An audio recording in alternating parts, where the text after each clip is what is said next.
Welcome to AngularJS with me, Muhammad Maruf Najm.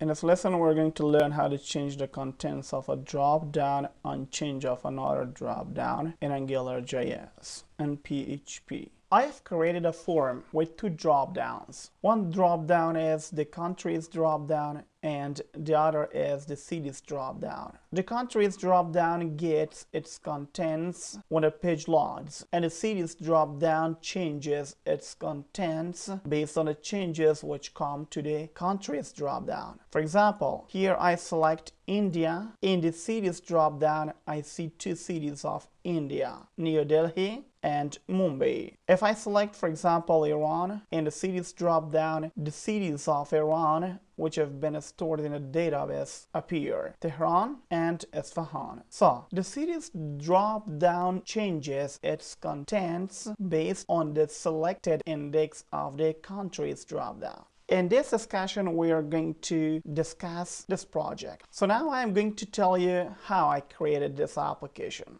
Before discussing the code, I go to my localhost on one server. Here I have created a database called AngularJS Tutorials. Within this database, I have created three tables. Two of these three tables belong to our today's discussion. One is the countries table and the other is the cities table. So the data we're loading into our drop-downs on our form are coming from these two tables, the cities table and the countries table.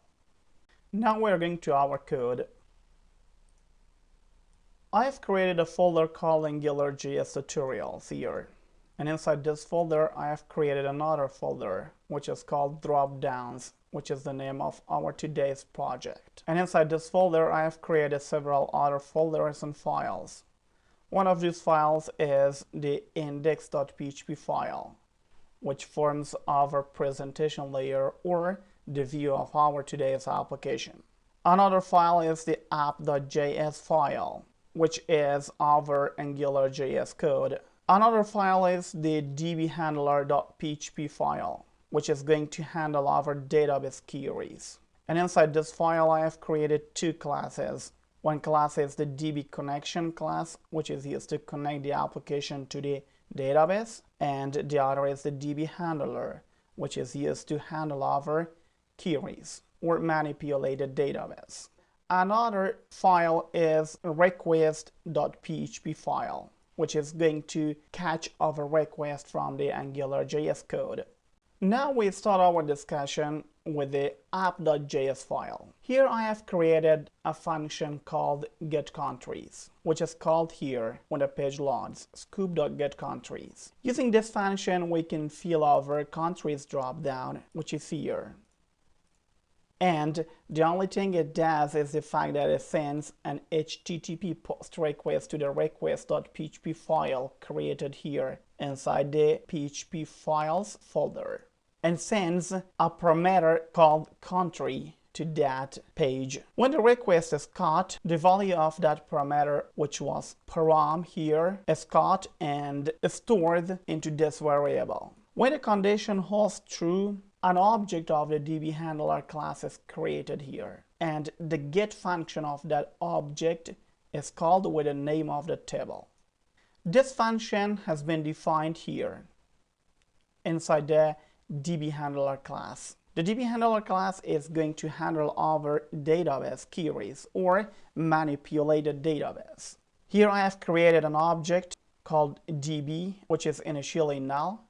And within the constructor of this class, I have initialized this object, which is an object of the db connection class here, which is used to connect the application to the database. Now we come to our get function. This function has three parameters.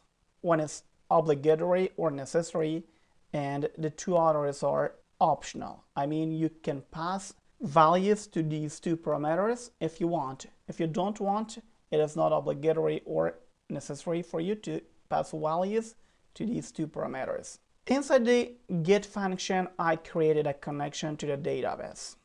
Then I created my query and queried the query and stored the data into the result variable. And later, I changed that data to a PHP array, includes my connection, and returned the retrieved data to the request.php and stored into the result variable. After that, I encoded the result with a JSON encode function of PHP and passed the data to my application.js or to my AngularJS code. And the request is sent using the then function, which has two parameters. One is the success function and the other is the error function.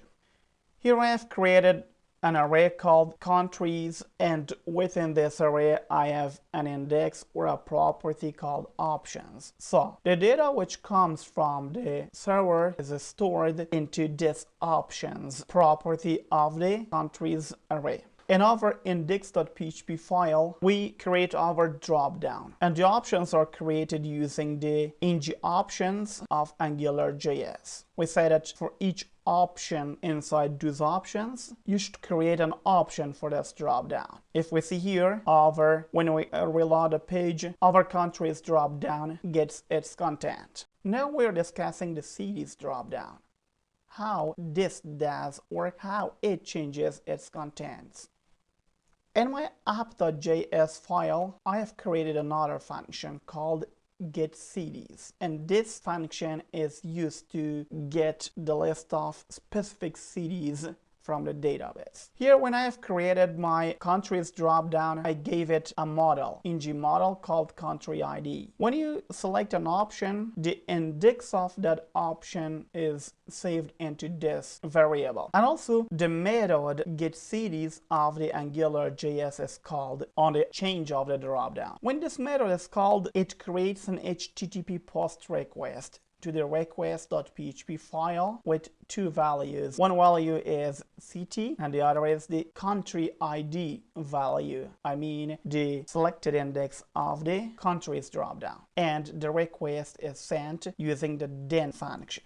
Here, when the request comes to this page, it catches the prompt property and stores its value in a string variable. When it sees that it is equal to city, it creates an object of dbHandler class and calls its get function with three parameters. One is the name of the table, one is the foreign key column of that table, and one is the country ID. I mean the ID of the country whose cities are going to be retrieved from the database. Here we see that this function is defined. When this function completes its task, it sends the data back to the request.php. And in here, I've encoded the result which came from the database using the JSON encode function of the PHP, and returned that JSON encoded data to the application.js. Here I have created an array called cities, and it has a property called options. So the data which comes from the server is stored into that property. If there is an error with the request, then this portion of the code will execute. Okay, when the contents of this array comes from the database, these changes are replicated to the second select here. I mean, this dropdown is recreated, and the options of this dropdown are created using the